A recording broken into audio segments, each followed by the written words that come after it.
একজন ব্যবসায়ী যার চোখে ছিল নিজের পরিবারের স্বপ্ন, যার প্রতিদিনের জীবন ছিল টিকে থাকার লড়াই, মাথা উঁচু করে বাঁচার সংগ্রাম। সেই ভাই মিটফোর্ড হাসপাতালের সামনে দাঁড়িয়েছিলেন, হয়তো অপেক্ষা করছিলেন কারো জন্য বা হেঁটে যাচ্ছিলেন নিজের কাজ ছেড়ে।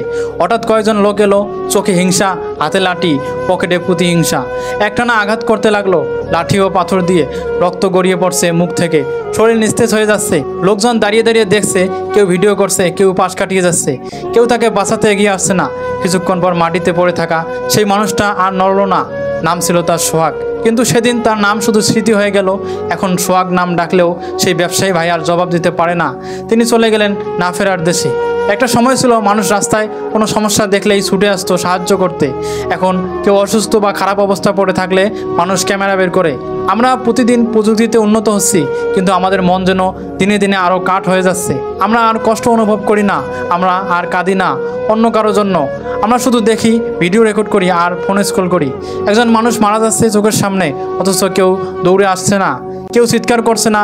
এটা কিভাবে সম্ভব? এটা শুধু তার মৃত্যু নয়, এটা আমাদের বিবেকের মৃত্যু। আমাদের করণীয় হলো মানুষকে মানুষ হিসেবে দেখা শিখতে হবে। কেউ আমার ভাই না হলেও সে একটা পরিবারের বাবা, ছেলে বা স্বামী। তার কষ্টে যদি আমি কষ্ট না পাই, তাহলে মানুষ হতে পারি নাই। ব্যবসায়ী সোহাগ ভাইয়ের এই ঘটনা অনেকে এড়িয়ে যাওয়ার চেষ্টা করতেছে, কিন্তু সব কিছু এড়িয়ে গেলে মানুষের জীবনের কোনো মূল্য থাকবে না। দেশে অনেক কিছুই নতুন নতুন তৈরি হচ্ছে। আমরা প্রতিদিন নতুন প্রযুক্তি শিখছি, নতুন ফোন কিনছি, নতুন অ্যাপস ব্যবহার করছি। আমাদের শহর বড় হচ্ছে, রাস্তায় নতুন ফ্লাইওভার উঠছে, বিলবোর্ডে আলো জ্বলছে। কিন্তু একটু থেমে একবার চোখ মেললে দেখবেন এই উন্নয়নের ভিড়ে একটা জিনিস আমরা হারিয়ে ফেলেছি। সেটা হলো মানবতা, মানুষের মনুষ্যত্ব। একটা সময় ছিল কেউ রাস্তায় পড়ে থাকলে মানুষ ছুটে যেত, আর এখন কেউ পড়ে থাকলে আমরা ক্যামেরা বের করি, ভিডিও করি, হয়তো শেয়ারও করি, কিন্তু সাহায্য করতে হাত বাড়াই না। এটা কি আমাদের শিক্ষার পরিচয়? আর এভাবেই কি আমরা সমাজ গড়তে চেয়েছিলাম? একটা সত্য কথা বলি, বইয়ের শিক্ষা যদি আমাদের বিবেককে ছোঁয়া না দেয়, তাহলে সেটা কেবল মুখস্থবিদ্যা। মানুষ বড় হয় ডিগ্রিতে নয়, তার আচরণে। আপনি একজন ভালো মানুষ কিনা সেটা বোঝা যায় যখন কেউ কষ্ট পড়ে আপনি তখন কি করেন। এই পৃথিবীটা সুন্দর হতো যদি আমরা সবাই একটু মানবিক হতে পারতাম, একটু বুঝতাম। একটা হাসি, একটা সহযোগিতা, একটা আমি আছি, এই কথাগুলো কারো পুরো দিন বদলে দিতে পারে। একটা ছোট গল্প বলি। এক লোক তার অফিসের পথে দেখলো এক বুড়ো ভদ্রলোক রাস্তায় পড়ে আছেন।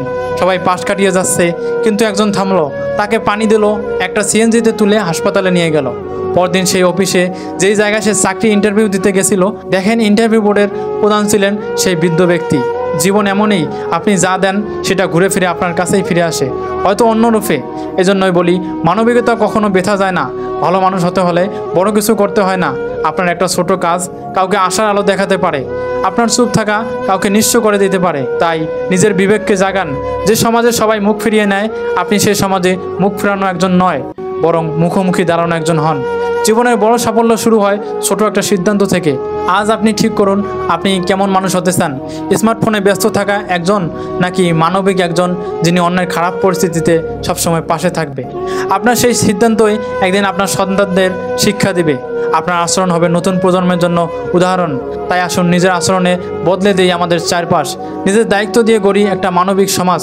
কথায় নয়, কাজে দেখিয়ে দিন আপনিও পারেন ভালো একজন মানুষ হতে, আর খারাপ মানুষদের সঙ্গ ত্যাগ করতে। এরকম ঘটনা যেন না ঘটে, আর বিনা দোষে কাউকে মেরে ফেলার মতো অপরাধ যেন কেউ না করে। সোহাগ ভাইয়ের মতো অনেক মানুষ সমাজে আছে যারা কখনো মরে গিয়েও তাদের ফ্যামিলি সঠিক বিচার পায় না। তাই এই ঘটনা এমন বিচার করা উচিত যাতে কেউ নেক্সট টাইম এরকম অমানসিক কাজ করার সাহস না পায়। ভিডিওটি সবাইকে শেয়ার করে দিবেন, যাতে মানুষের বিবেকবোধ জাগ্রত হয় এবং অন্যায়ের বিরুদ্ধে সবাই কথা বলে।